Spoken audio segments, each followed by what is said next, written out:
Howdy, howdy, howdy. Howdy, howdy, howdy. We are going to be starting again. We have our first panel, which is absolutely great. I love panels that are a combination of scholars as well as practitioners. I love having them talk to each other. This panel is going to be under the able leadership of Major Allison Hartsfield, who is not only a gender advisor herself, but also has been instrumental in mainstreaming WPS within a National Guard context, which I think is extremely important. So we would like to invite Major Hartsfield up, as well as the other panelists. Please come.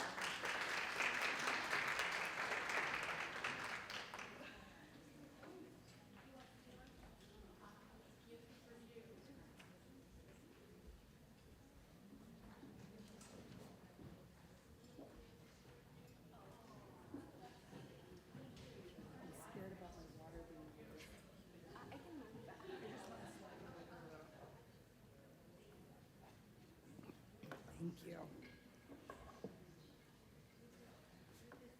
Good morning.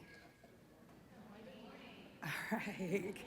We're going to keep this pretty, we want this to be very interactive and pretty casual. So just so honored to be here this morning. Welcome to the panel on how WPS helps defense support of civil authorities in times of disaster or crisis. I am Major Allison Hartsfield. I am honored to be the moderator for this discussion today. Excuse me. I am the U.S. Northern Command Defense Support of Civil Authorities Gender Advisor, and my portfolio includes integrating women, peace, and security principles into U.S. domestic disaster crisis response planning, exercises, and operations. Prior to this position at U.S. NORTHCOM, I was part of the Department of the Air Force WPS team, contributing to the first department-level WPS Strategic Action Plan. I came to WPS after a number of years in the equal opportunity arena, as well as various program management roles in the Office of Secretary of Defense, Personnel and Readiness, the Secretary of the Air Force Manpower and Reserve Affairs, and the National Guard Bureau. I enlisted in 1996, commissioned in 2011, and will retire from the Air Force this coming August. My husband is also Air Force, and we are raising 3 awesome little WPS advocates. By a show of hands, how many of you had not heard of defense support of civil authorities until I mentioned it a moment ago? Yes, thank you for your honesty. That's great. So when I thought about, I bet some people haven't heard about this. I'm going to give you like a little primer, and I was going to say I'm going to give you the Cliff Notes, and then I realized that probably dates me. So I'm going to give you a quick 30-second prep on what defense support of civil authorities is and who is generally involved, since I'm pretty sure that Mr. Murado here is going to give us some more specifics when he speaks. But basically, defense support of civil authorities is a process. And that is facilitated by U.S. NORTHCOM and set in motion when there's a major domestic event, like an inauguration. So we know that's coming, we can plan for that one. Or a crisis, like civil unrest, or a disaster, like a hurricane, or a wildfire, or a pandemic. When a governor or governors determine that their local resources will be completely exhausted by this domestic event and additional support is needed, excuse me, to prepare for or respond to it, the governors request support through the DISCA process, okay? The process includes a number of steps, which I'm not going to go into detail, but there's approvals which, despite the bureaucracy of government, can actually be completed fairly expeditiously. Once approved, defense assets, most often from the Army National Guard and the Air National Guard, are directed to support domestic relief, response, and recovery efforts in support of the lead federal agency that is FEMA. So why the National Guard? Ms. Pound talked about the National Guard a little bit this morning and gave a reference to that. A lot of people don't know the difference between the Guard and the Reserve. So the quick note on that is because the Guard is the only reserve component of the U.S. military whose forces are aligned with their geographical state, under the authority of their respective governors, when they are not otherwise activated for federal missions.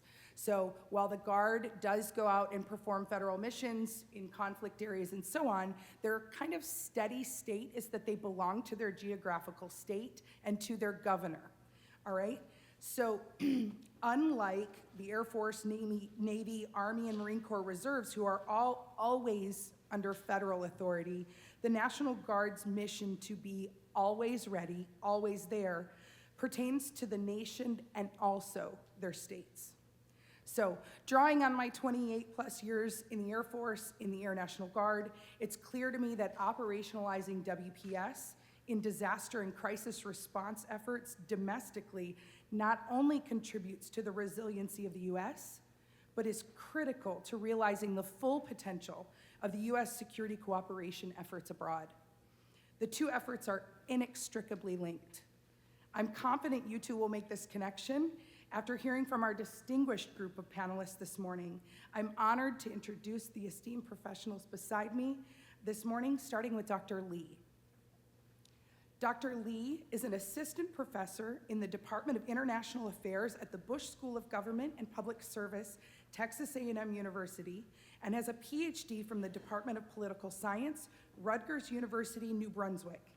She is a co-principal investigator of the Women's Stats Project and a co-organizer of the Women, Peace, and Security program here at the Bush School.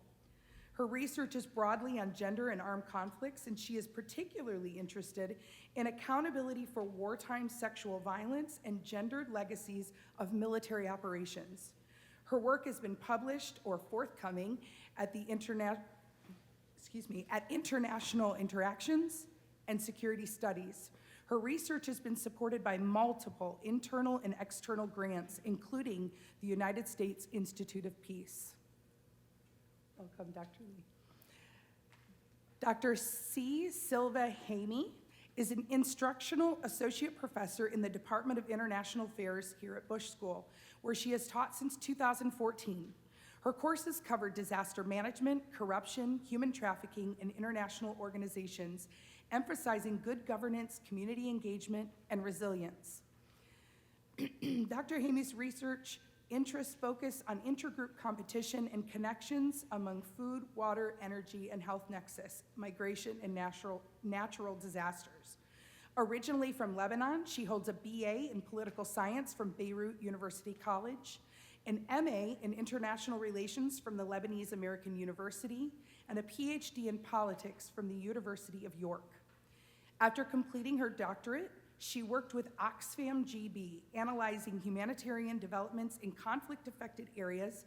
From 2007 to 2010, she managed the UNDP's Poverty Reduction and Local Governance Program in Beirut, fostering inclusive governance and enhancing local capacities. At the Bush School, Dr. Hamey is known for her commitment to social justice and student engagement, leading impactful trips both domestically and internationally. Previously, she developed an online master's program in adult education at the University of Georgia. Dr. Hamey has published extensively on post-conflict and disaster issues, including a recent chapter on informal institutions in the WEF Nexus and Migration. Welcome, Dr. Hamey. Ms. Tiffany Phillips is the Chief of the Human Security and Resilience Branch for NORAD and NORTHCOM at the Command Gender Advisor for U.S. NORTHCOM. She leads the implementation of women, peace, and security across the command's missions, as well as the integration of human rights, civilian harm mitigation and response, and climate resilience with U.S. NORTHCOM's allies and partners. Ms. Phillips grew up in Niagara Falls. She is an Air Force veteran where she served in a variety of intelligence roles. Ms. Phillips has been at NORAD NORTHCOM for more than 15 years, serving primarily in security cooperation roles before her current assignment. She is a mother of 6, avid volunteer, and enjoys hiking, yoga, and skiing.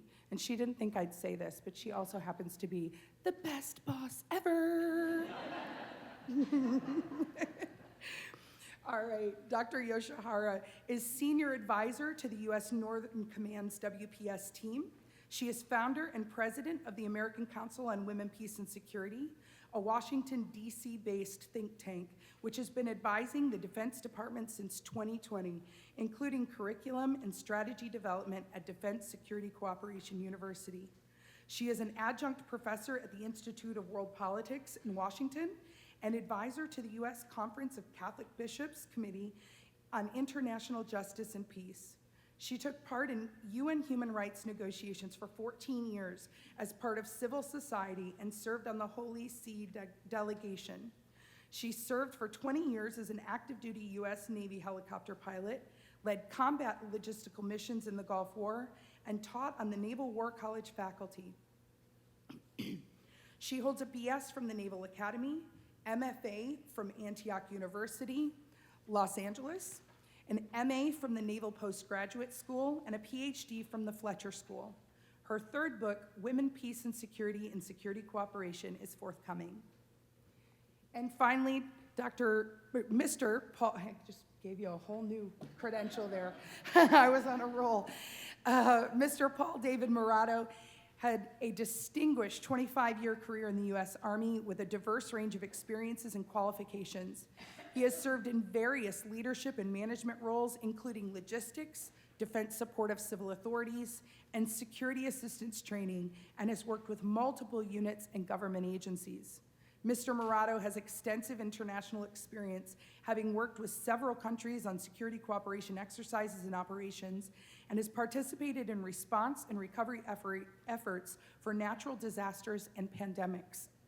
He holds a bachelor's of science degree in multidisciplinary studies, and has completed various military education courses and certification programs.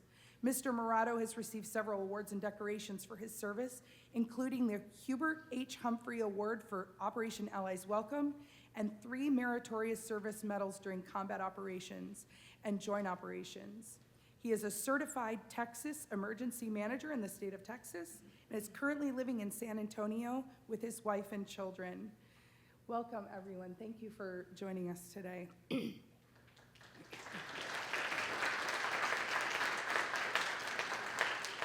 Thank you all for your eagerness to contribute in our panel today. Our first question this morning that I have is for Dr. Lee. So, Dr. Lee, what are some of the most significant challenges in ensuring accountability for sexual violence during conflict or crisis? And how can Women, Peace, and Security agenda help address those issues? Here you go. Is the mic under? Okay. Oh, sure.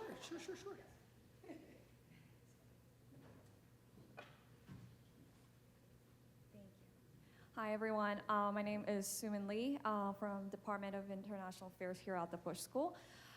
Thank you so much for a great introduction. As a gender armed conflict scholar and expertise in civil wars, I want to share some insights from my research in civil war studies in terms of addressing sexual violence in the crisis setting. So I'm going to introduce a term that's often used in feminist international studies and comes from Women, Peace, Security agenda as well to understand what I'm going to talk about today. So everyone here knows what Women, Peace, Security is, so I'm not going to go and define it. But I want to introduce this term called a gender lens. So gender lens is a feminist international relations studies term that's used to understand a diverse woman, follow diverse women in places that are usually dismissed by conventional foreign affairs experts as merely private, domestic, or trivial. So many of women's roles that are done in foreign affairs have been very much disregarded as something that's trivial and not important. So this gender lens makes us continuously ask this question of where are women in this situation? So by taking women's experience of the crisis more seriously, by taking a look into the domestic and private spheres as well, we can finally understand the crisis more realistically according to the feminist international relations scholars. So to fail to recognize women's experience and make women invisible how the crisis has a gendered effect, and in other words, how women and men are differently impacted by the crisis. And today I'm going to focus more on the heightened risk of sexual violence during the crisis time, as this is my research expertise. So before I go into and talk about a specific case that I want to mention today at the panel, I just want to go over this one point that we have to go beyond what's called women and children. So I have this quotation. I didn't put this quotation mark. This was done by other scholars, because often and mostly international community treats women and children as a collective group that requires protection. So they are treated as some kind of a group that are feminine and weak, and therefore requires masculine protection. However, the issue with this women and children framework is that it fails to recognize agencies of women that they play in the crisis settings.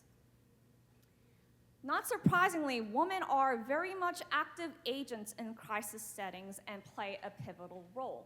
And when we treat them as merely as victims, we're basically disregarding their voices and fail to incorporate their experiences in the decision making and the crisis responses. So I'm going to talk a little bit more about how that looks like in a case of Haiti. So as everyone knows in this room, Haiti experienced an earthquake in 2010, which was called one of the largest, most serious natural disasters in the recent decades. It killed more than 230,000 people, and more than 300,000 were injured.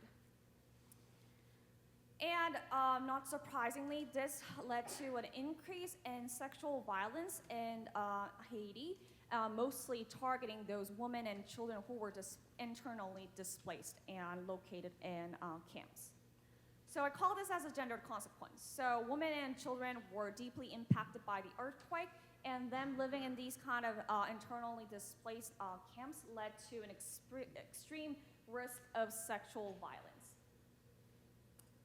And this was due to multiple factors, including the lack of security within, around, and camps, absence of medical care, they didn't have any hospitals around, and no access to justice.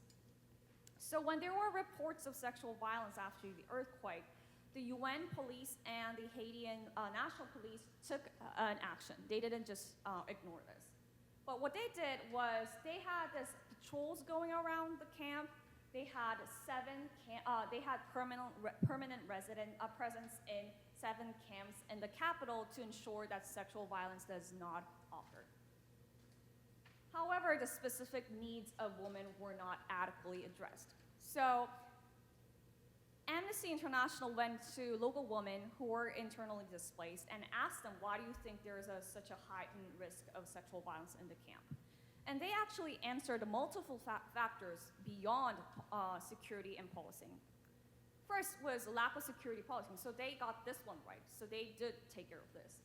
But there are the other factors that were not included in the decision-making process, which included lack of lighting at night. There was lack of light, so people were men were able to rape these women without being caught. Inadequate toilets and washing facilities, so they had to go out at night to take a shower, and they would be exposed to a risk. Breakdown of the rule of law. Absence of justice. Nobody faced punishment for sexual violence in this camp. Lack of protective measure for sexual violence victims. So there were no medical or psychological service for them. They didn't even know how to report it, even if it happened. So none of these were taken care of by the Haitian government or the UN peacekeepers. Lastly, unequal distribution of aid. So they were not getting the help they were needed. So local women were saying all these stuff that needs to be taken care of, but none of this was included in the crisis response.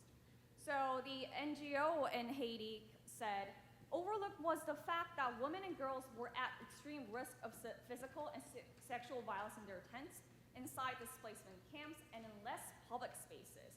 Security efforts failed to address this insecurity, and women and girls were left exposed. So, when faced with extreme criticism, the Haitian National Police said, okay, we're gonna do a better job. We're gonna get more reports from your woman and try to address this. So what did they do? They installed a reporting desk outside of the police station because the station was already, they were destroyed. So they had a public space where women can come and talk to them and report sexual violence. Do you think this would have worked? No, of course not. So the lack of an appropriate space to make complaint was hindered these women from reporting because this is a society where women are actually shamed for being raped. And they were also scared that they were going to face a reprisal attack for reporting the violence. So this measure also did not work. So why were they doing these? They're trying to respond to the sexual violence, but none of these seemed to work. Why did that happen? It's because that they were not listening to local women who were actually playing pivotal roles in this crisis. So I'm going to shed light on two women's organizations in Haiti which were playing an important role, which are COFAVIV and FAVLEC, who are the grassroots organization in Haiti, who are actually a group of survivors of sexual violence in Haiti, who are trying to help these women gain access to justice and help if they need it. So, for example, the COFAVIV provided community-based rehabilitation, provided them emergency assistance for traumatized women and youth, and advocacy for victims dealing with law enforcement. And they even provided community workshop on reproductive health to prevent further violence, and also they've helped try to connect women to financial support like education funds. So this is from a founding member of this organization who said that every time we come together, each one of us contributes 4 gourds, 2 gourds, 3 gourds, that's a currency in Haiti. Whatever we've got, that's our petty cash. And that way we manage to collect 100 gourds, which we keep so that we have, when a new victim comes to see us, we can pay fare to take her to a hospital. That's how we manage to cover the transport cost. So there were a lot of bottom-up help by these women trying to help other survivors to gain access to justice and support. However, they were completely excluded from this decision-making process. They were never heard. Their participation in the legislation or any of the policy-making in Haiti response to sexual violence was very minimal. They were not invited to any of these negotiations. And the founder claimed that recovery efforts would have done so much better if there were more collaborations between the officials and the grassroots organizations. So while Haiti's recovery plotted on ended promises of aid or reforms under the new government, sexual violence, of course, was very soon overlooked by other priorities that were emerging. And the person from NGO said, with so little money going to community-based Haitian organizations that know best the problems they face and the solution to our crisis, foreign aid has largely failed to address this crisis. So because they were not hearing what local women had to say about this crisis, they were not getting the help that they needed. And because this was not adequately addressed, the tragedy always repeats, right? So there was another earthquake in Haiti in 2021, and UN did a survey, a rapid gender analysis in the country after the earthquake, and of course they found out that 83% of respondents said they face an increased insecurity and risk of violence, and it was more salient among women and girls. And this is also shown in another tragic case, which is a transactional sex by UN peacekeepers in Haiti. So because these women were left without any financial support or service, transactional sex became a very easy means to gain money. And they had to exchange sex for food, education, or other necessities for themselves and their families because it were not given to them. And the continued economic deprivation led these women to engage in such exploitive relationship with UN peacekeepers. And before I wrap up really quickly, I'm just going to go to a little lesson from Liberia, which is where my research is based on. So Liberia had a similar experience post-conflict where there were no adequate responses that were in response to sexual violence. And these women were left without any support, and therefore many of women were participating in transactional sex with UN peacekeepers. As you see in this figure, the age of women between 14 to 18 who participate in transactional sex increased over time when there was a peacekeeper. And in my research, I found out that frequency of transactional sex with UN military is positively associated with rape by local men. So a village that experienced transactional sex, we're going to see more men, local men, taking back on these local women for being in a relationship with these peacekeepers. And we found out that this relationship persists even after peacekeepers left, explaining a lot of why the high level of sexual violence in Liberia. And lastly, this research was only possible because we were working closely with Liberian women's organization, grassroots women's organization, who helped us gather data on violence against women in Monrovia. So it's again showing the importance of having women included in this research and policy process.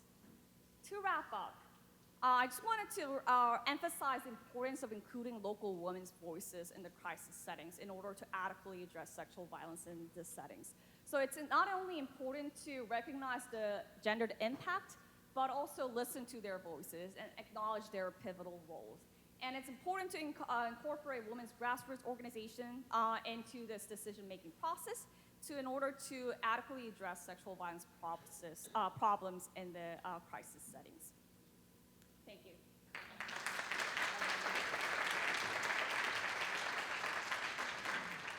Thank you, Dr. Lee. Okay. The next question is for Dr. Haney. Dr. Haney, with your expertise in community engagement and resilience, how can WPS principles strengthen local governance in regions facing both conflict and resource challenges? Are there specific ways WPS can help communities better manage the impacts of crisis on women and vulnerable populations? Would you like to come up here? Sure.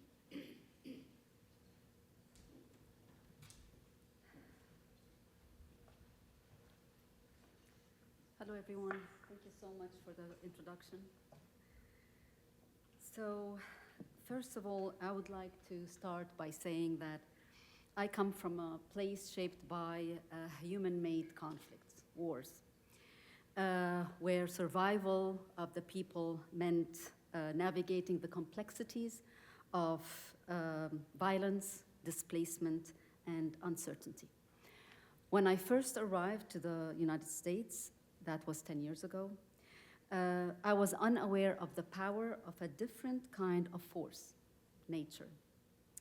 While I had seen the devastation of war and human struggle firsthand, I had never truly understood the severity of natural disasters until I found myself in the path of one.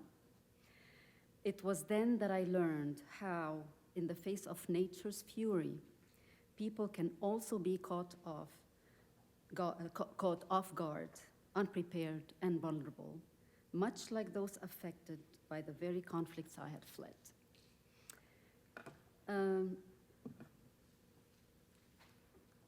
Today I'll try to explain very briefly how the gender dimensions in the domestic natural disasters crisis here in the US. I've been doing research for the past 10 years, well, 9 years, on natural disaster here in the US, and actually taking my students on high-impact trips to have hands-on experience on the real responses and challenges in the area. So as we know, women usually bear the burden of disaster-related impacts, and this includes increased risk of violence, and we will talk about all these, a limited access to resources, differential health outcomes, social roles, and vulnerability. In terms of the gender roles and responsibilities, as you know, women by nature, they are emphatic, they are often primary caretakers, they are responsible for children, for the elderly, for their families. The example of COVID-19 is a really good example of the role of women, really, and how they were impacted. The caregiving responsibilities are, crucial to the family and community survival, but that at the same time led many women to actually be negligent of their own recovery and access to the assistance. At the same time, men are a bit different. Well, they are a lot different, but they are, the way they think, they are responsible to protect, and they are often reluctant to seek aid, particularly in terms of psychological aid.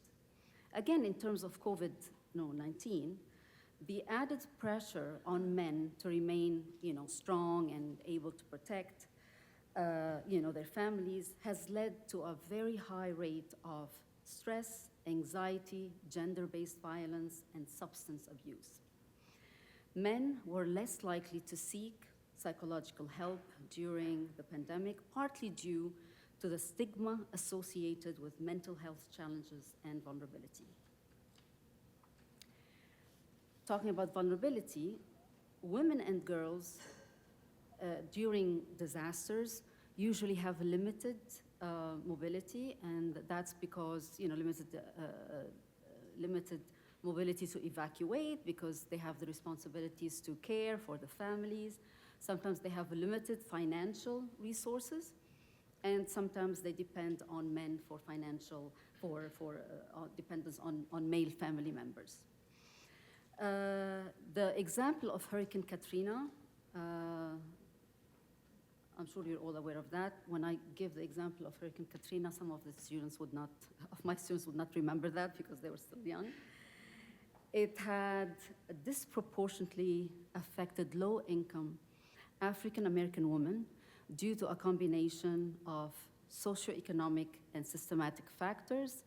Jobs that were most affected were the low-wage sectors, such as retail, hospitality, and caregiving, with limited, as you know, limited job security and no benefits.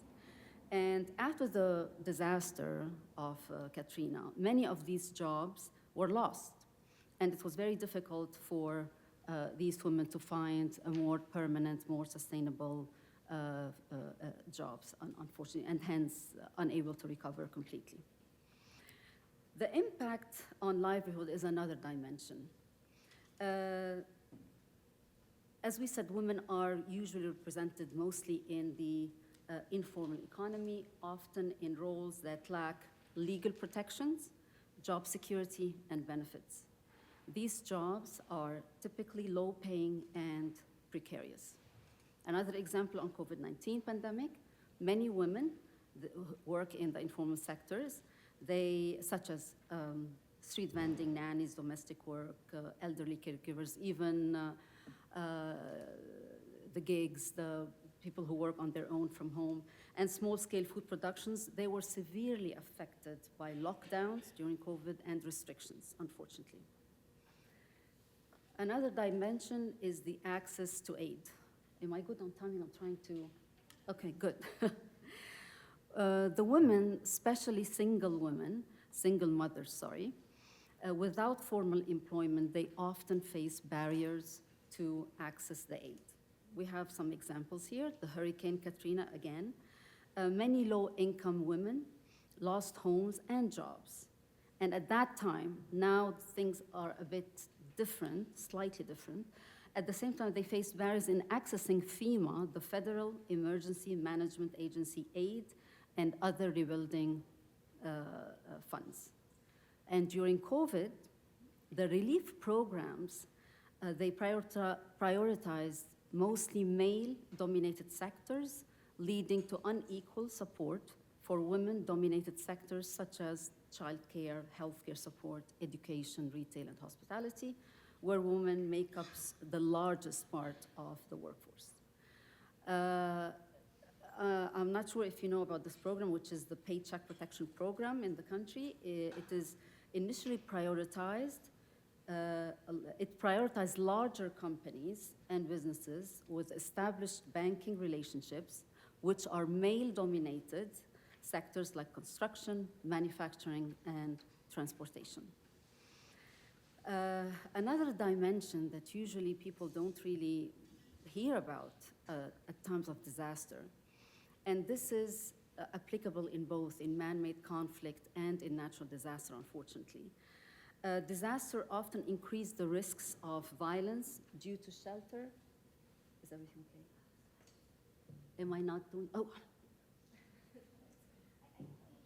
Please, thank you. This is the one.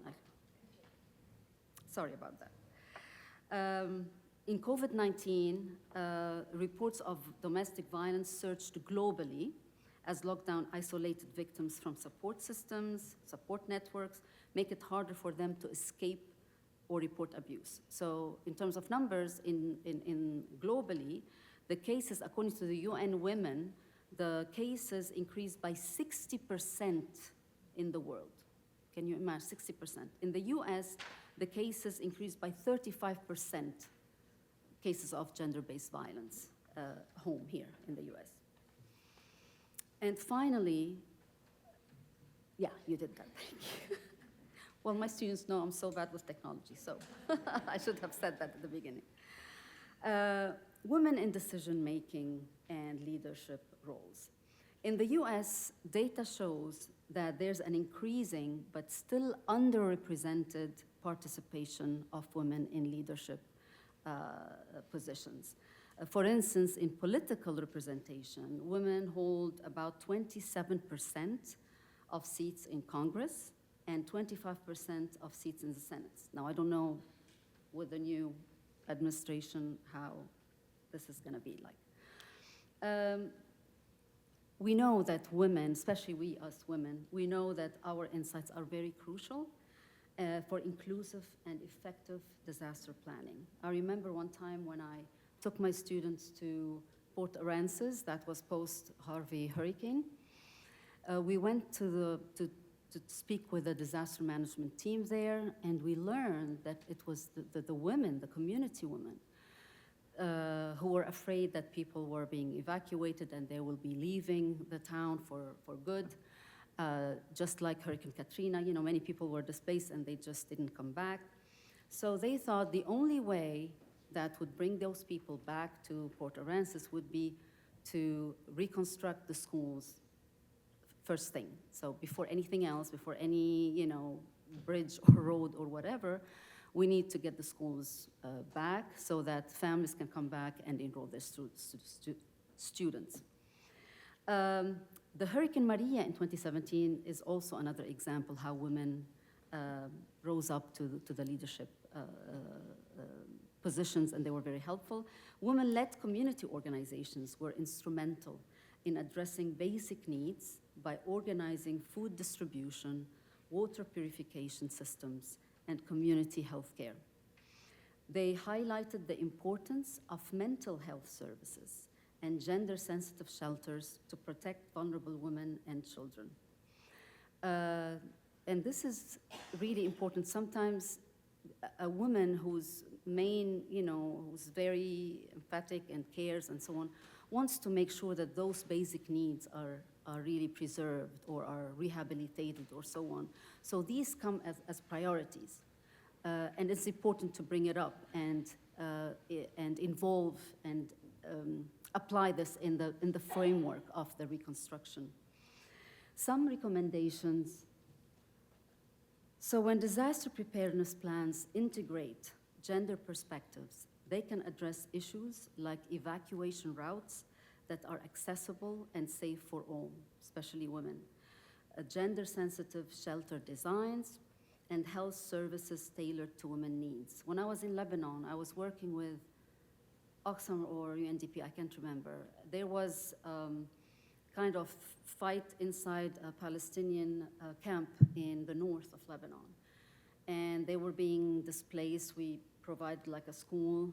And one of the roles I had to do was to do needs assessments. So I went there and I was asking people what they needed, to try to identify what they needed. And almost 90% of women asked to have separate rooms from men, from the male, even, you know, from husbands, from brothers, and when we dig deeper, we realized there was the issue of gender-based violence and rape, unfortunately, but it was something like, still today, it's a bit taboo to talk about that back home because of the culture. So ever since that happened, we included that in our framework for future interventions to make sure that when we're helping with the displaced community to have kind of two shelters in order to provide safety for the women. Gender-based violence can spike in crisis situation. The defense authorities working with civil agencies can implement protocols for identifying and responding to gender-based violence in shelters and during evacuations. Empowering women and the marginalized communities with information about their rights and providing them access to safe reporting mechanism can help address exploitation risks. And collaborative leadership promotes balanced disaster response. And finally, the Women, Peace and Security Agenda promotes the inclusion of women in leadership roles, which can be valuable in any governmental efforts. Women often have a specialized knowledge of their communities and can offer critical insights that improve response coordination. And the Women, Peace and Security Agenda also promote the need for inclusive policies that consider diverse community needs, which can strengthen preparedness for future crises. Thank you.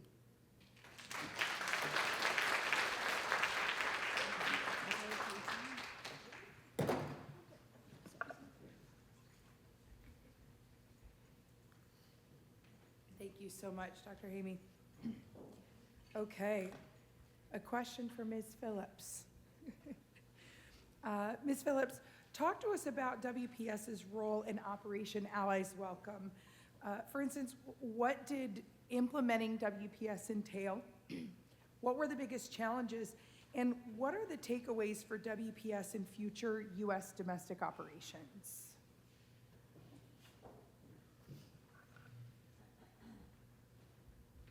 Well, thank you, Allison, for that very unexpected question that I just happened to have slides for.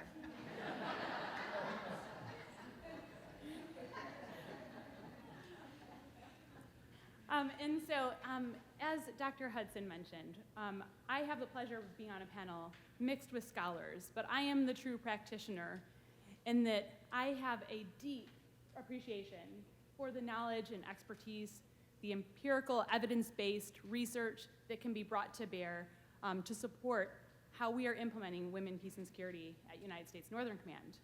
But I'll also say I did not have the benefit of time in designing the support we provided to Operation Allies Welcome. And so this is something that I hope that we can change here today, but I'll talk to you about our approach that we took in that operation despite that fast-paced evolution of that support. So as Ms. Pound mentioned earlier, Operation Allies Welcome was led by the Department of Homeland Security, but they requested specific support from the Department of Defense. And US NORTHCOM was responsible for providing that support. That support included providing housing, medical support, security, transportation, and sustainment for 8 different task force locations across the United States. We roughly served about 73,000 Afghan guests at these 8 different military installations. This was a rapid onset, very complex, very challenging, and unique mission that we were given for US Northern Command. We were not only providing support to the men and women who were actively supporting us in our combat operations in Afghanistan for more than 2 decades. This was also their families, their children, their pregnant wives. their family members that had limited mobility and health challenges. And this was something that we had to quickly adapt to support. And Allison kindly asked me about the challenges. I would say that the most significant challenge we faced is that women, peace, and security and gender advisory support was an emerging capability in the department. At the time, I was not even a full-time gender advisor. It was an additional duty for me. At the time that this kicked off, no one in the Department of Defense had, well, actually, I think there was one full-time gender advisor in the entire Department of Defense. Everyone who was implementing women, peace, and security or was certified as a gender advisor was doing that as an additional duty. That's still the case in most organizations across the department. There are only a handful of gender advisors in each of our services, only one full-time permanent position at Northcom currently doing this. Now, that said, we have a fantastic team that we've developed by building partnerships and capability through contract support, through reserve support, with our partner nation support. So we do have a lot of strength on our team, but the capability is very new. So considering all this, how were we able to provide and convince our team that we needed gender advisory support in this operation? It had literally, at that point, never been done before. Operation Allies Welcome was the first time the Department of Defense provided gender advisory support to an active military operation. Just a couple of years ago, we had provided some limited support in a UN or NATO context, but never an active Department of Defense operation. So as you can imagine, it's difficult to employ a new capability in any context.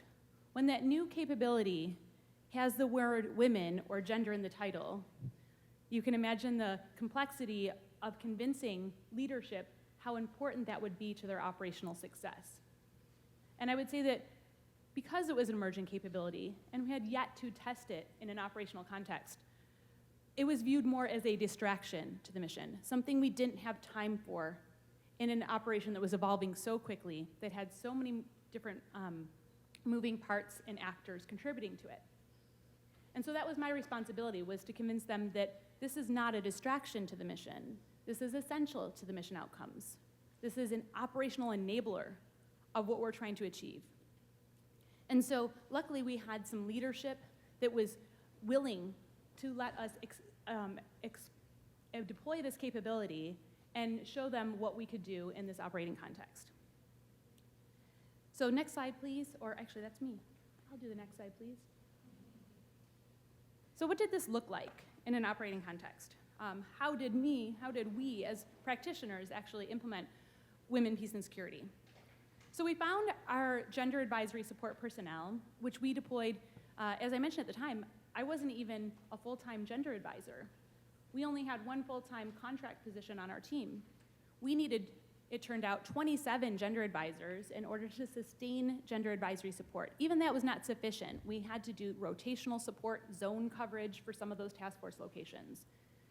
This was when we were at an informal capacity across the command. So we were reaching into other combatant commands, reaching into the Office of Secretary of Defense, Army University, our Army North component who's here, Ms. Kayla Wagner, also deployed in support of providing gender advisory support during Operation Allies Welcome. So really we had to take a collection of people in this informal network and bring them to support this operation. And once we were able to convince leadership that this was not a distraction, that this was an effective way to enhance their operational outcomes, and once we were able to find this coalition of willing and trained personnel and got them to the task forces, we really found them operating in three main areas. And that was the prevention of and response to gender-based violence, the access to and equitable distribution of resources, and the access to and distribution of information. And so I'll talk a little bit about some of our successes and challenges that we face in each of those areas. So the first is that we were providing the prevention of and response to gender-based violence. I know that Dr. Susan Yoshihara is going to give you a little bit more insight into one of the experiences we had, but we had some task forces that were really leaning far forward. They had identified the idea that gender-based violence was going to be a significant risk factor because of the temporary camp-like setting. This is something women experience in the best of circumstances every day in every country. So certainly, when women are faced with this challenging environment where they're having to leave their country overnight with limited belongings, where family structures are disrupted, where law enforcement seams exist, where there's a lack of support and structure within those families and those institutions and even the task forces itself, that risk of gender-based violence was going to go up. So some were being very proactive. One of the tools that I show here is that we actually had a gender-based violence site survey. So it was a tool that we developed that we gave to each of the task forces so they could determine where is the lighting, where are the security patrols, where are we putting the restrooms. All of these things were very important for reducing the prevalence of gender-based violence. And I think that we have sometimes, one of the things that we ran into in Operation Allies Welcome is that there's a little bit of arrogance around this idea that only women in a different operating context, when we're operating within a different country, are going to experience gender-based violence or going to be at risk. That somehow women within the United States would not be in that same risk. That's absolutely inaccurate. And one of the examples I like to use for this one is my own personal experience. On my last tour on active duty, I was deployed to Iraq. And typically, as commanders, we're thinking about the safety and security of our personnel in combat environments from the enemy. But the research bears out that actually the riskiest thing I probably did every day was walk alone to the restroom, right? So the ability to protect me in that situation was actually more important and more likely to happen, right, than protecting me in those combat situations. So it's true for US service members, it's true for US women, it was true for Afghan women on these installations. So doing that site design and identifying where we put bathrooms and where we put the women, very important. I would like to add that I was really excited to hear your presentation, Dr. Lee, because some of the things that you ticked off that were important considerations, despite the fact we didn't have a lot of time to plan for this, we did take into account.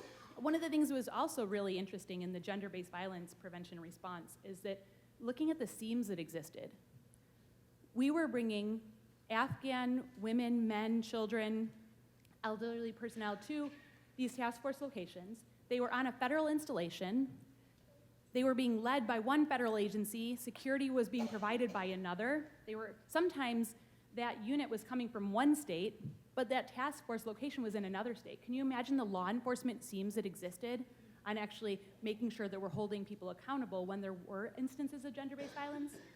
And then we also found that they were on military installations, but we have a capability to provide response to victims in the military context called SAPR or SHARP, Sexual Harassment Assault Response and Prevention Program, but they did not have the authority to support Afghan guests.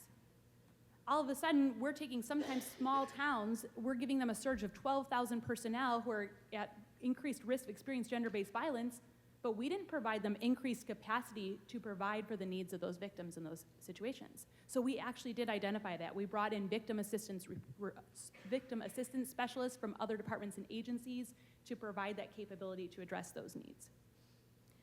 Now I'll talk a little bit about that equitable access to resources, right?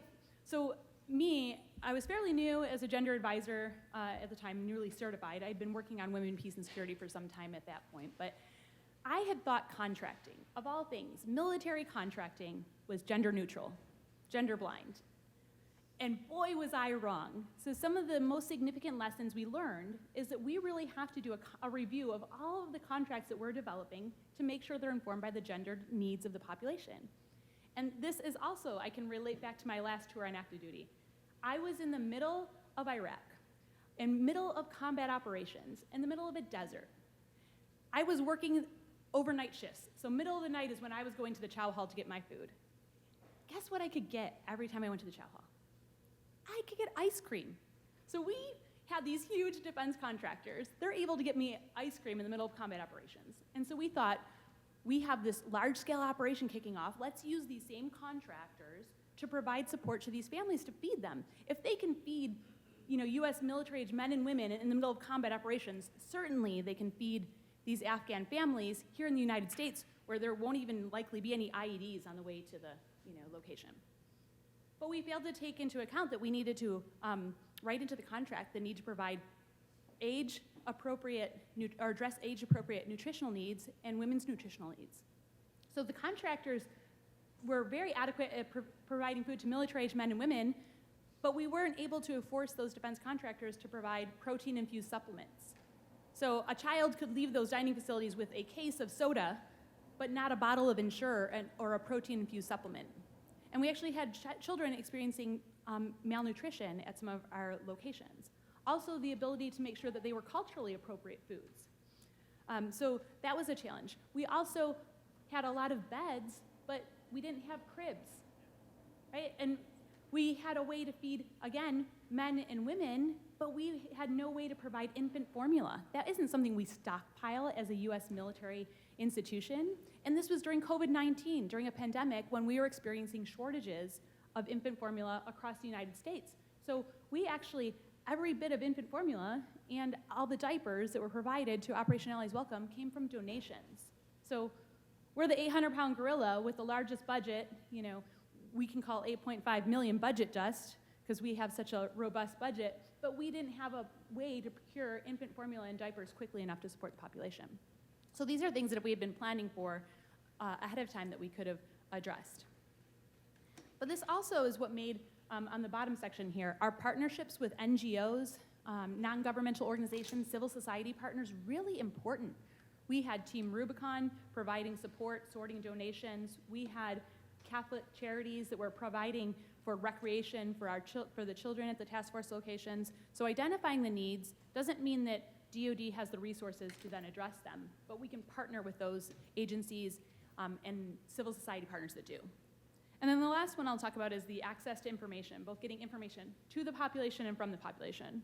This one we drew directly on our experience in combat operations in Afghanistan and Iraq, where we used female engagement teams, recognizing that with the cultural context, and in many contexts, I'll tell you it's true for me as well, that if we had women that were engaging with the women, that we would be able to have different conversations and get more information from the population about their needs, right? When I need a tampon, I am unlikely to find the man in the room to ask him if he can provide me a tampon, right? And I am not under duress. That is just, what is a good way to understand the needs that someone's experiencing.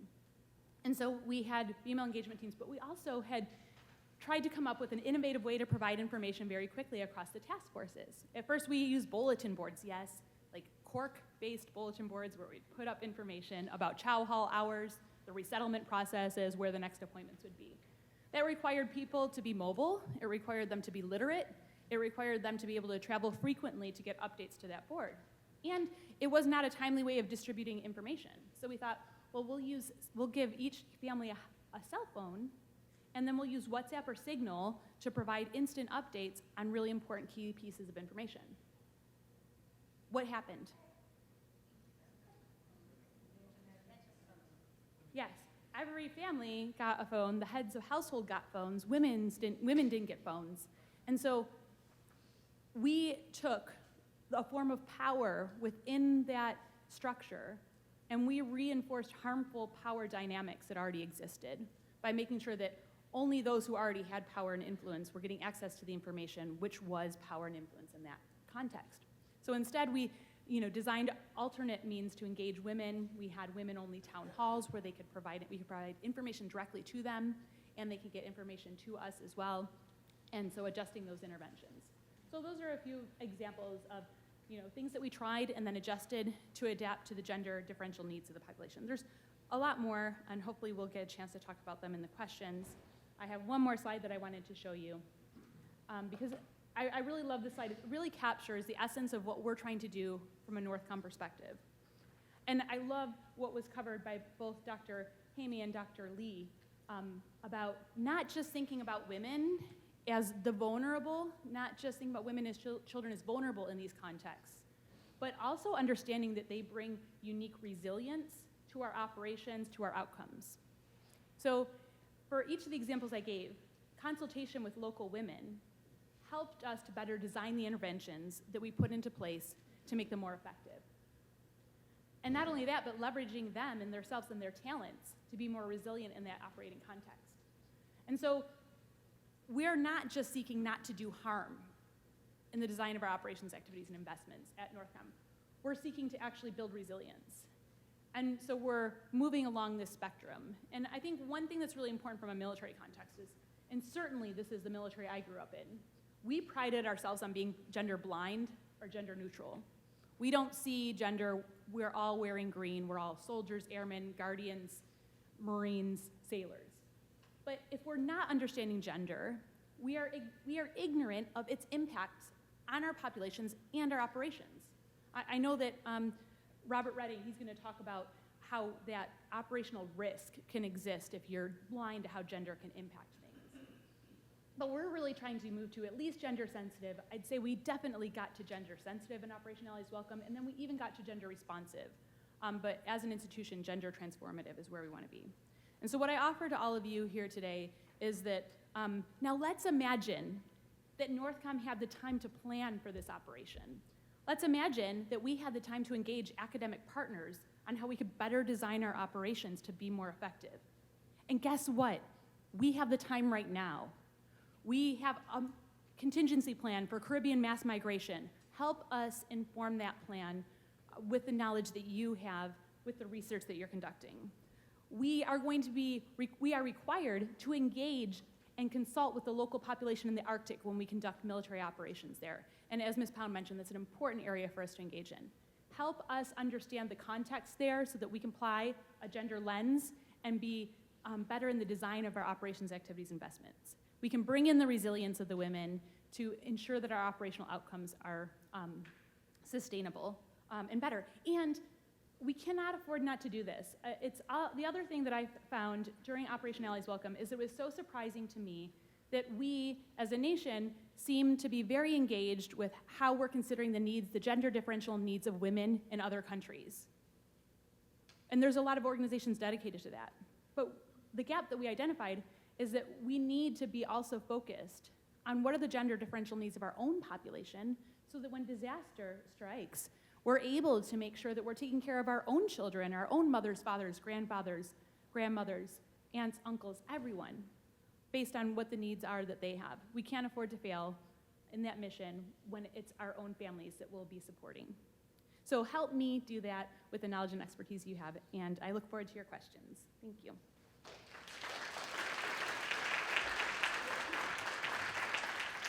Thank you so much. All right, the next question is for Dr. Yoshihara. She and I have worked closely on a research project, so I'm excited to have her share some of her preliminary information. But Dr. Yoshihara, in this ongoing research project for your Northcom, looking at the four unique domestic cases, based on your findings thus far, looking through a WPS lens, what would you say are the main themes or lessons that have emerged in your analysis of the data? Looking forward to it. All right, thanks, Major. I appreciate that. Great to be here. Does anybody need a stretch? Feel free to get up. I too suffer from a bad back, hence the sambas today. So please feel free to get up and stretch. I won't take it personally. I am so happy to be here. I've met President Bush a few times. First time was with his wife, and it was just lovely. But my favorite time was when I got to introduce him to the White House Fellows, when I was a White House Fellow. And it was a small luncheon, and I remember telling him how much it meant to me.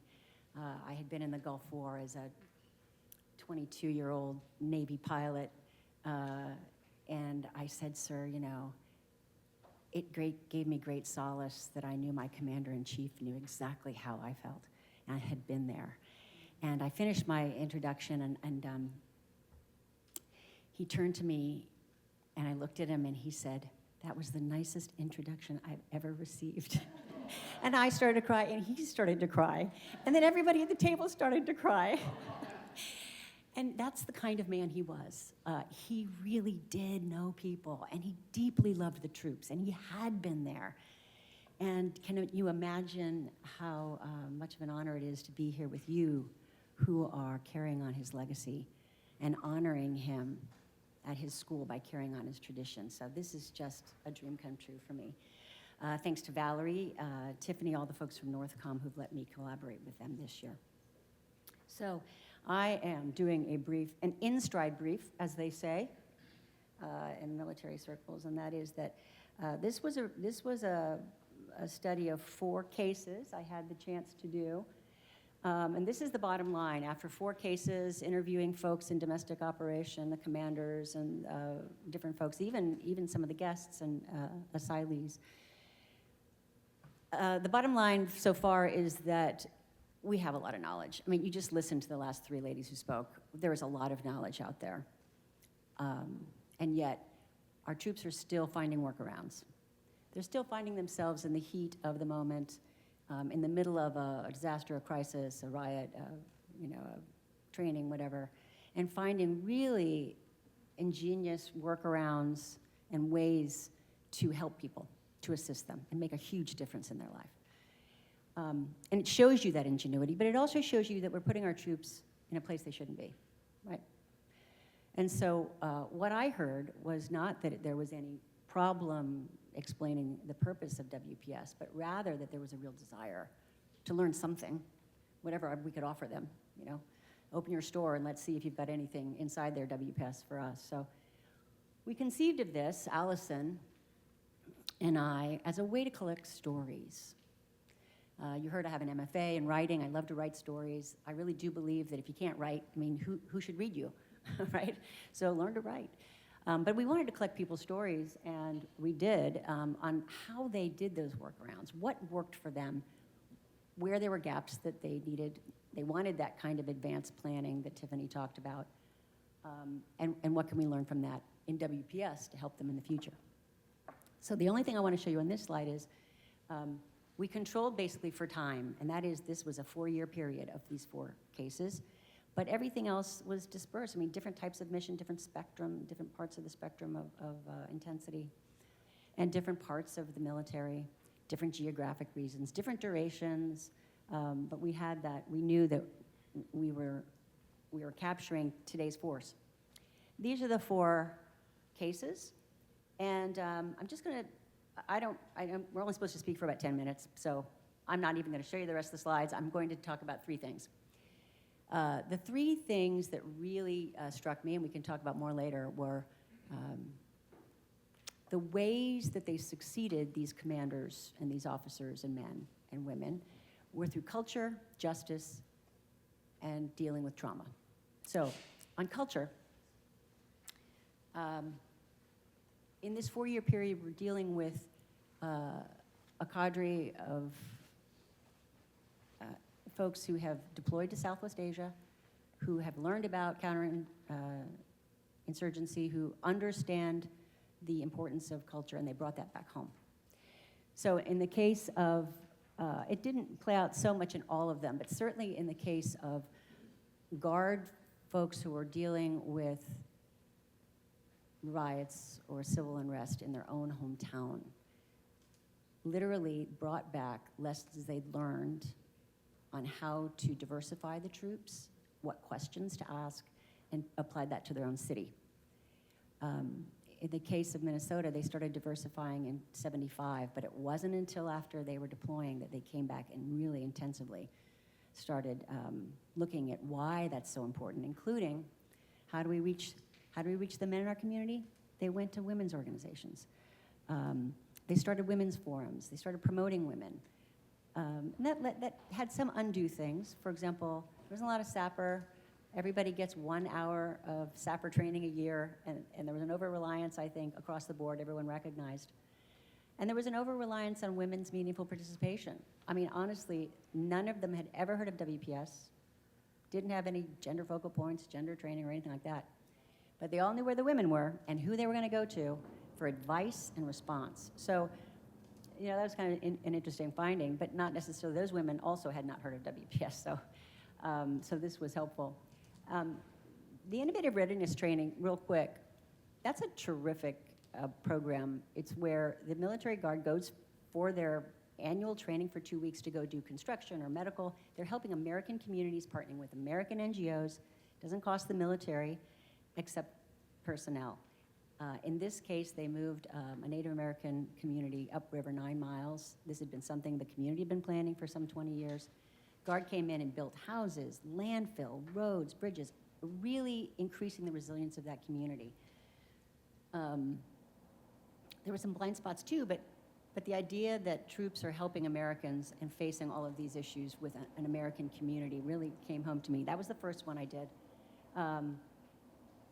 Operation Allies Welcome, you've heard about. The culture there, I think, was really one that built trust. You had folks who had friends back in Afghanistan who are now dealing with folks who left home with the clothes on their backs, and understanding the culture really gave them a leg up. And in an asylum seeker rescue support, they didn't need to build trust. It wasn't a counterinsurgency. They weren't afraid of riots or response or anything like that. It was completely different. But they also understood what they did not know. And I think that culture was an important frame of reference. Justice was another. Justice lens was used in a very successful case in OAW, and this has been written about in Operation Allies Welcome. And the reason it was so important is because one of the reasons the person who actually wrote the white paper had come from writing about meta-ethics. He had written a dissertation or an essay on meta-ethics and applied justice. But when you want to prevent violence in this situation, they found that increasing human dignity, decreasing grievances, and one of the main ways is decreasing outrages on the dignity of women and girls. In many previous cases, they had riots because, or civil unrest because there were so many outrages, like they had in Haiti. There were some of those in OAW. You read about them, you paid attention to them, but the idea of promoting justice was a real entry point for WPS conversation. They hadn't heard of WPS, but we had robust conversations about the fact that WPS is grounded in human rights and the laws of armed conflict. WPS is not binding in international law, but the laws informing it are. And that was a place that not just, I could speak to Army folks, but I can speak internationally to folks whose own countries understand these international norms. And the third one is trauma. Trauma affected every single one of the populations in unexpected ways. One person told me, we expected the folks we were working with to be traumatized. They'd lost everything. Their future was uncertain. They were scared to death about what was happening in their country. But we weren't prepared for how it affected us. The effect of working very closely with the traumatized population had an effect they just didn't see coming. And this then, we know from the research that you guys do, we know that men, women, girls, and boys were affected differently, they're traumatized differently, or different adverse effects have different levels of trauma on different people for different reasons, whether it's prolonged or chronic trauma or acute trauma. And then that proximity, that secondary trauma. It doesn't matter, 1 out of 10 usually gets traumatized by the exact same event if there are 10 people in a room. I just heard a study, I don't know if you saw this one, Valerie, or anybody else, but in Afghanistan, they just conducted a study that showed 7 out of 10 people are traumatized in that population, which is almost unheard of. I don't know whether that was present during Operation Allies Welcome. The reason this was so heartening to me was that these were entry points. These were folks who had found workarounds. They were hungry for more information. Their ears were open by asking them the question and finding out how they found their workarounds. We had an entryway of talking about WPS and what those services, training, policy, planning, operations and strategic things, considerations, WPS could help them with. And then, hand it over to the folks who are doing that sort of work. That demand signal, if you will, is certainly there. And I guess the last thought I'll leave you with is that, just as President Bush really saw us, he understood us, the troops in that war. I mean, we just felt it. We just knew. We want to help other leaders see the people, not just the troops, but the people in the civilian populations. And WPS is informed by those things, those anthropological things, the cultural things, the justice things, organizational management, whatever the framework that our leaders are thinking in, we can meet them where they are with WPS. And I think that that's a great path forward. So I look forward to your questions.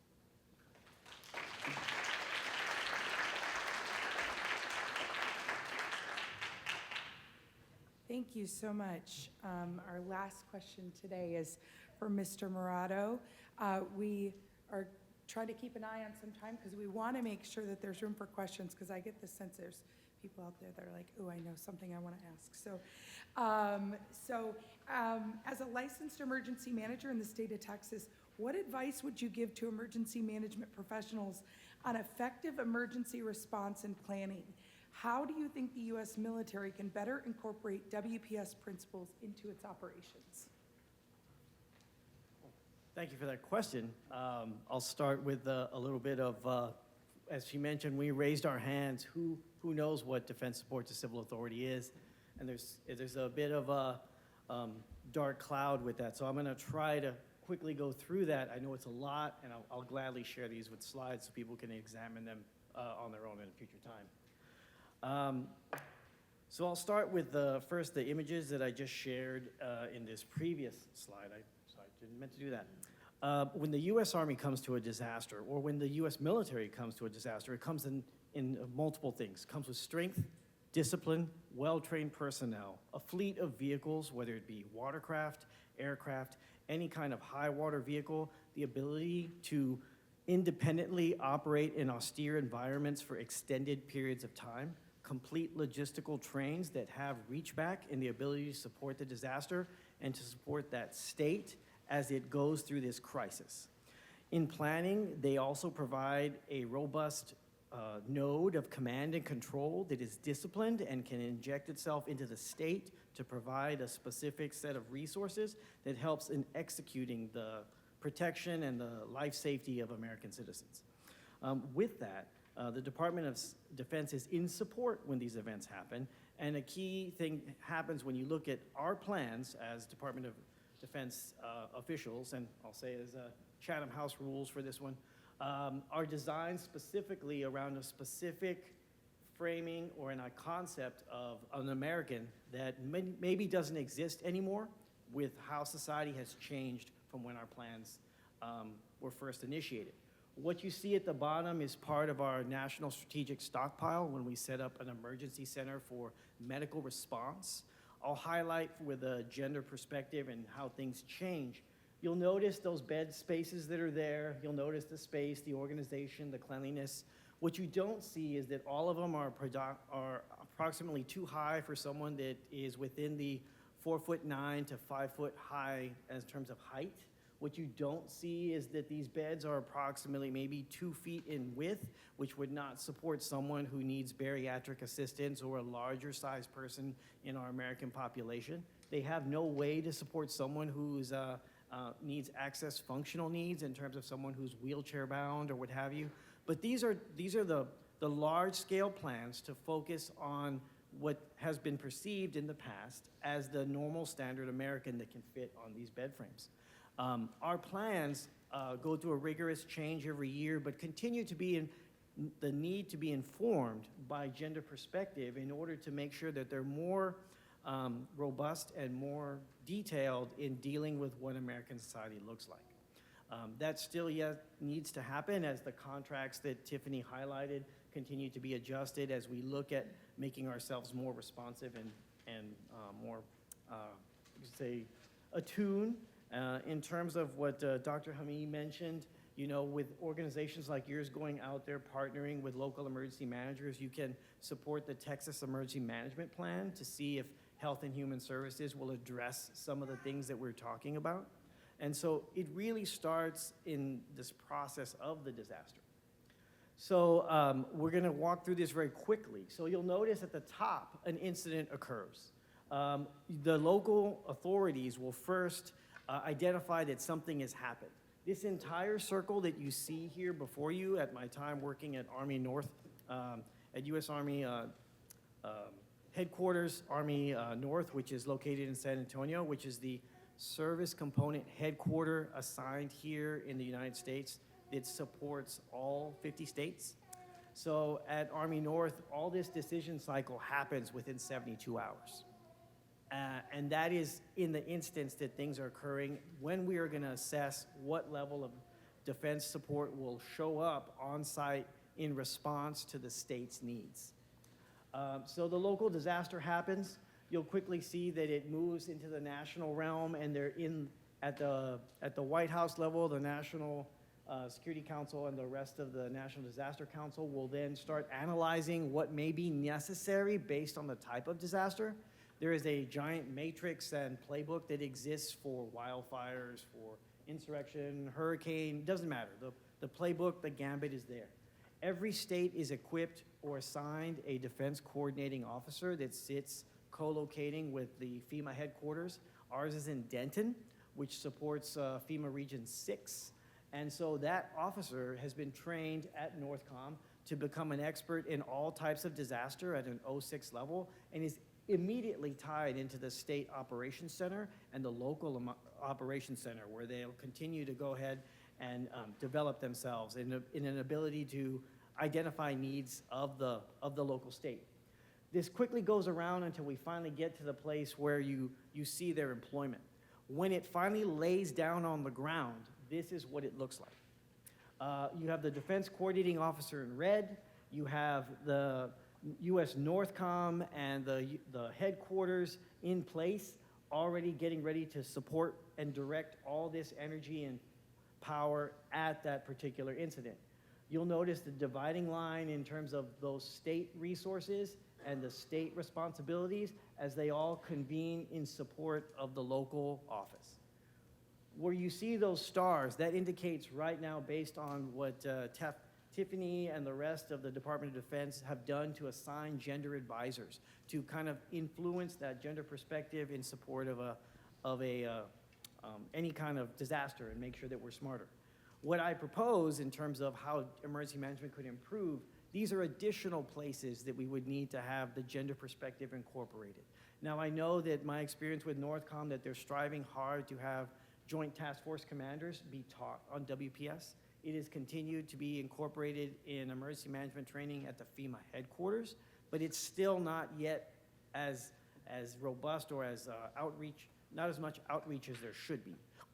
With individuals like yourself and with the work that you're doing at the university, I believe those that, like at TEACS, could eventually become also familiar with the gender perspective in emergency management to help inform and develop that as a planning consideration when disasters occur. Here, under the emergency management functions, I'll say that ESF 6 or mass care and housing is ideally, in my opinion, where it would be best suited in order, because they already deal with so many of the issues related.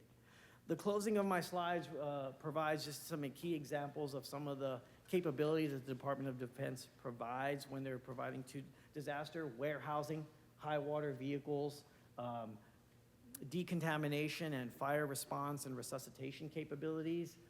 In my time working with COVID, also with Operation Allies Welcome, Hurricane Harvey and Dorian, you'll have all these different capabilities that they provide to support the local populace.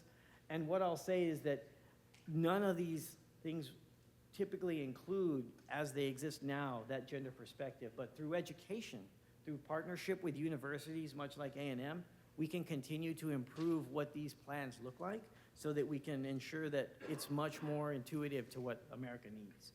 I think I'll give back my time.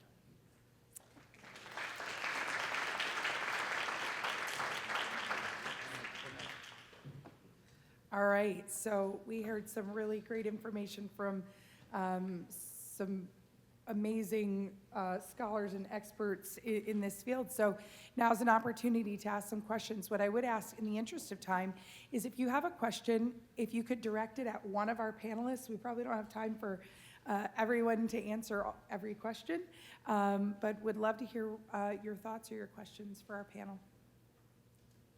Anyone? In the back. Well, thank you. Thank you all so much for the unbelievable presentation. So this is for Dr. Hamey. In your opinion, are there any of our allied countries in Europe, et cetera, that maybe do what we should do better than we do?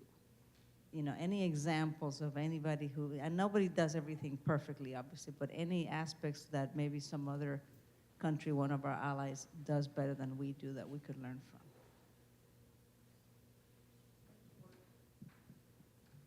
for the question. Oh, okay. I can't say they do it better, no, but they do it differently. How so? When I was, again, I'm going to talk about man-made conflict and then the disaster. The man-made conflict,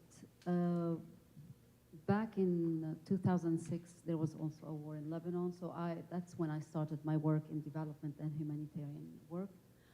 USAID was, was working on different projects. And it was kind of faster than the Europeans. The Europeans spent more time doing the needs assessment and checking with whom they need to partner and who to work with. And so it took them longer time. And I think because of that, they realized that maybe one way of accelerating their intervention is by having some regional offices. And this is when, let's say, Oxfam established an office, right? The EU did so, and so on.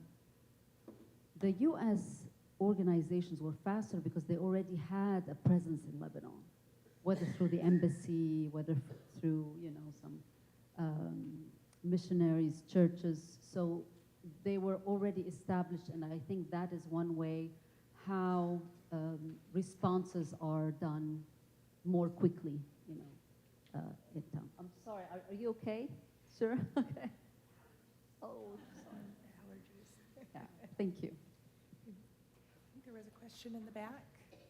My question is for Dr. Lee, so it's kind of like two parts. So the first one is when you have someone who has been a victim of sexual violence in times of conflict or war.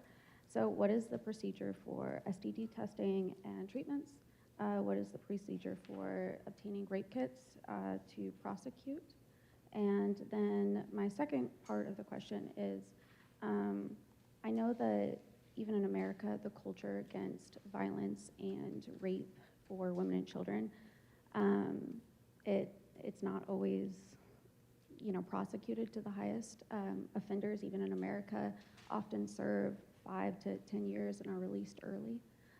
So if we can't even do that in our own country, how do we go about changing the culture of the way that rape and violence against women is seen throughout the world and in our own country? Thank you. I think it's on. It's, yeah, okay. Thank you for the question. So yes, my students in my class, when I talk about these stuff, they can tend to get very depressed afterwards because I can't tell the bright, rosy, promising stories, unfortunately. In the context of war and conflict, many victims of sexual violence are, like you said, do not have access to any of the treatments or testing. For the lack of information first, like Tiffany brought up just earlier, and also because of extreme stigmatization against them to report the violence in the first place. So imagine if it's like, it's not even the conflict actor, if it's intimate partner violence during the conflict or crisis setting, it's very hard for them to even get a chance to report it. And in many cases, all the cases differ, but like at least the cases that I've seen is that even if they report to the police would ask them the identity of the perpetrator, and they would have a difficult time saying that because how would you know who, like the name and the affiliation of someone who raped you during the conflict, right? So there's like very much difficulties. Good point in terms of how can we do anything about violence against women if the high-rank criminals are not even punished in the United States. And I think it's not just the United States, but it's for all countries, I think, right? So impunity for sexual violence is pervasive, prevalent, it's structured, entrenched. And at least in the conflict context, what I could say is that that's like the purpose of the International Criminal Court, the ICC, which was intended to prosecute the high-rank criminals who were responsible for war crimes. But I want to emphasize that this prosecution of criminals, especially the high-rank ones, if it's done successfully, it definitely changes the norm of the society. It teaches the lesson to the people that you will get punished. Even those people will get punished for violence against women. So I think it's a very necessary process and something that needs to be done to change the social norm. So that being said, I can't, again, tell you a very promising one, but yes, I agree with you that it's very necessary. In the back? So my question is for the Northcom team.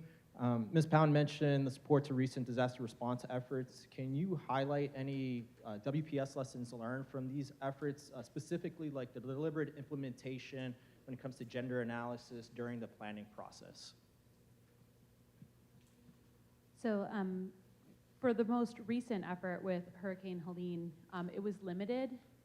Our role was limited in that response, but because of the informal network that we've developed across gender advisors and WPS experts, the GUARD teams that were active, they knew that Allison was the Defense Support of Civil Authorities lead gender advisor. They were reaching out to her to coordinate and try to access resources. So for deliberate gender analysis, I would say that this is an area where we still have some work to do. We have, as Ms. Pound mentioned, integrated WPS into our NORAD and Northcom strategy. So for the first time ever, this is our guiding document across everything we do as a command, and it's highlighted in there as one of our key planning facts. It's still in draft, but it has made it up to senior level review. And so there's only 3 primary planning factors in that strategy, and one of them is that we will consider a deliberate analysis to ensure that we're not causing undue harm to the civilian population in the conduct of our military operations. It's also then in our next lower level is we have what's called a campaign plan. In there, it requires gender analysis. We also have what are called operations orders, which go out to all of our components. They require gender analysis in the design of their activities and their plans. We've had some success in some of our plans as they've been rewritten. So our integrated CONUS medical operations plan has integrated in gender analysis and perspective into that plan. But we have to wait for the rewrite of each of those to come about. But as they're happening, we're integrating that in.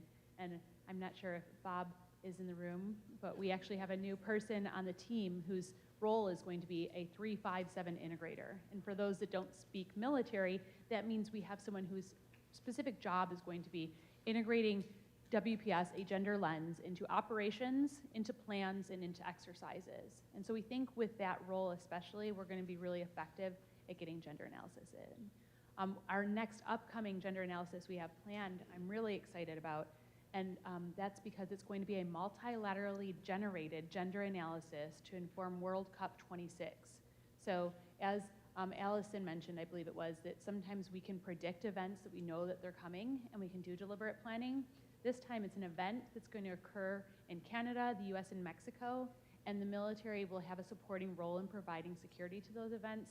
So we're going to do a gender analysis with all of the expertise across those 3 countries to inform that planning. So more to come, but limited success to this point. And then I'll just give a call. You're going to hear more from Kathleen soon, but someone mentioned a country that's really doing some thoughtful application of gender perspectives and analysis. We're really lucky to be able to partner with Canada on that activity. If I may add just a note too for our team, we've been giving Bob a little bit of a hard time, good-natured hard time, because he's experiencing life like us women have, where we're not unaccustomed to going into meetings and maybe being the only woman in the room. And so we're so glad that Bob is on our team. First of all, because he brings an amazing amount of experience to our team that we need. But we also acknowledge the value of male allies who can speak this in spaces where we might not be listened to as quickly. So even to your point about, changing the culture, about justice and gender-based violence and such, we have to acknowledge that this is not just a issue for women to get after. This is for everyone. Rising tides raise all boats, right? And so I think it's really critical to the future of this effort that all people are involved. And so I've been so pleased to be on this team and where we are looking at things like male allyship, because if we're really honest, if society was ready for women to solve this problem, we would have already done that, right? And so it is clear it has to be more than one voice, just as we're advocating for in our conflict and so on. It's valuable not to have just women at the table, to have women and men, because we've got very complex problems coming, and it requires that diversity of perspective. And I think the same is true when we're talking about changing culture and things like that, and getting into these planning circles where in the military it's a lot of operational people, which has typically been a lot of men. We're really, really glad to have, first of all, an extremely knowledgeable practitioner, but also that we have a male voice that can go in those communities and really talk about this from a mandate perspective. Like we just can't not do this. So I just wanted to add that on to that picture. Yeah. Can you hear me now? Can you Yeah. hear me now? Chiming in on planning, one of the things we learned in looking at these cases is that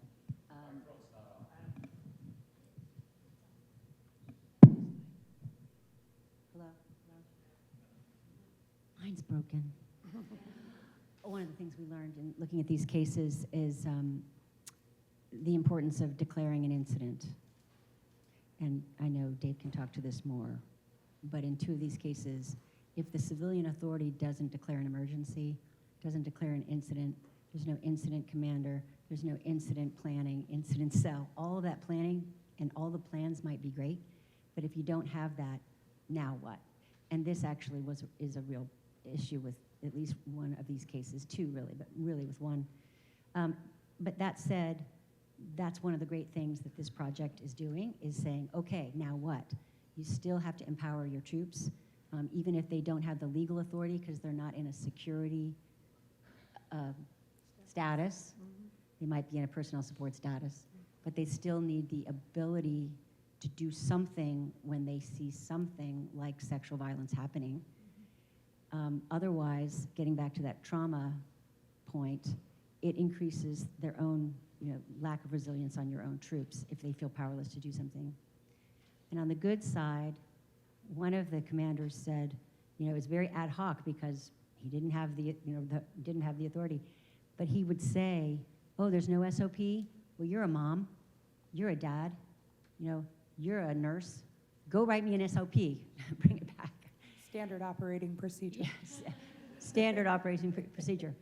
And in another case, again, when they had an intact unit, it was not ad hoc, not volunteers, it was all one unit. They actually wrote those standard operating procedures for children, child protection, and for sexual violence. And they stood up a female engagement team, all without hearing about WPS, because they had some of those strengths going in. So planning is key, but it also depends on what's happening up the chain as well. We have time for just maybe 2 quick questions. Who was first? Go ahead. Can you hear me? I don't know who would best answer this, so I'll ask the question, and then whoever has an answer, just one of you, I guess. How can WPS globally help fix the system that I feel personally is broken in areas where maybe culturally, not only is there stigma if you experience sexual violence, but you can be prosecuted and held legally liable for being raped. How can we possibly empower those communities to not rape, because it's law sometimes? Do we have any influence or help for those communities of women?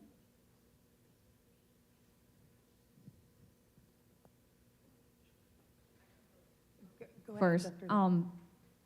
yes, so one thing that this is often talked about in the UN peacekeeping operation, but UN peacekeepers go into conflict situations and they inform women how to report, rape or violence against women or domestic violence. But then many of these peacekeepers are not informed how domestic legal system looks like in that country. In many cases, you're right that sometimes, like especially regarding domestic violence or intimate partner violence, the one who are like who's a victim can be actually the one who faces punishment for reporting it or falsely accusing it or something, right?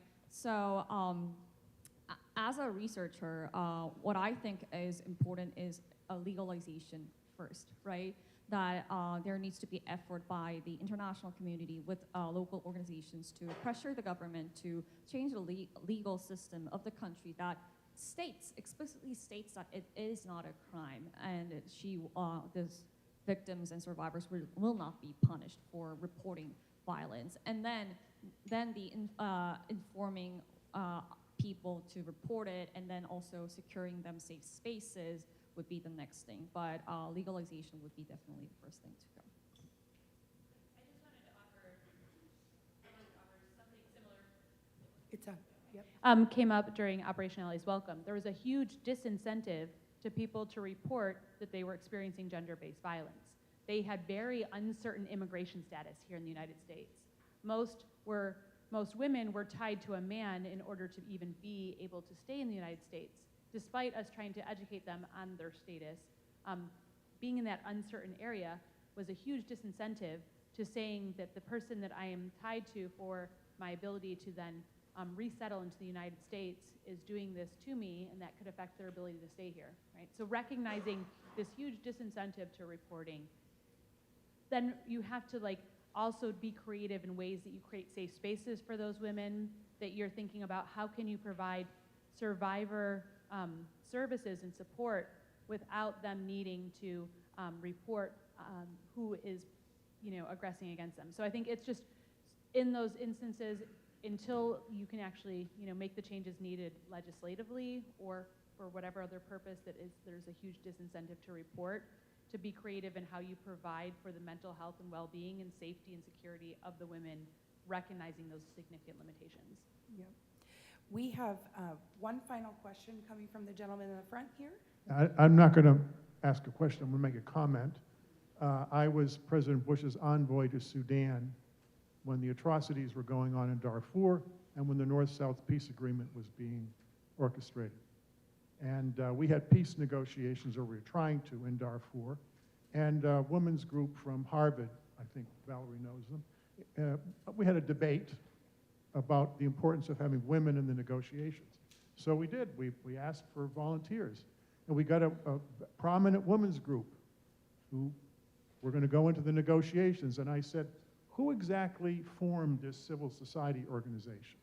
Because you always have to ask that question. And I kept asking, and we had 2/3 of USAID staff. I had been the administrator of AID for 5 years under the W administration, the 43 administration. So I would always ask all these civil society groups, who founded them, who do they answer to, who are they responsible to? And I was a vice president of World Vision for 5 years in the 90s, so I'm pro-civil society, but you have to ask that question. It turns out that the two biggest women's groups in Sudan that wanted to be in the negotiations were the spouses of the secret police officers and military officers who committed the genocide in Darfur. And one of the groups got into the negotiations. They didn't protest too much the position of the Sudanese government. They certainly did not represent women's, and 20,000 women had been raped. And that's a low estimate in Darfur. So when Dr. Hammy said we need to you want organizations, international organizations that have been there a long time, that know the lay of the land.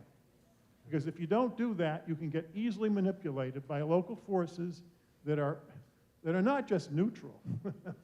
They're hostile to peace, and they have no intention of helping in any of these issues. So just a comment. Yeah.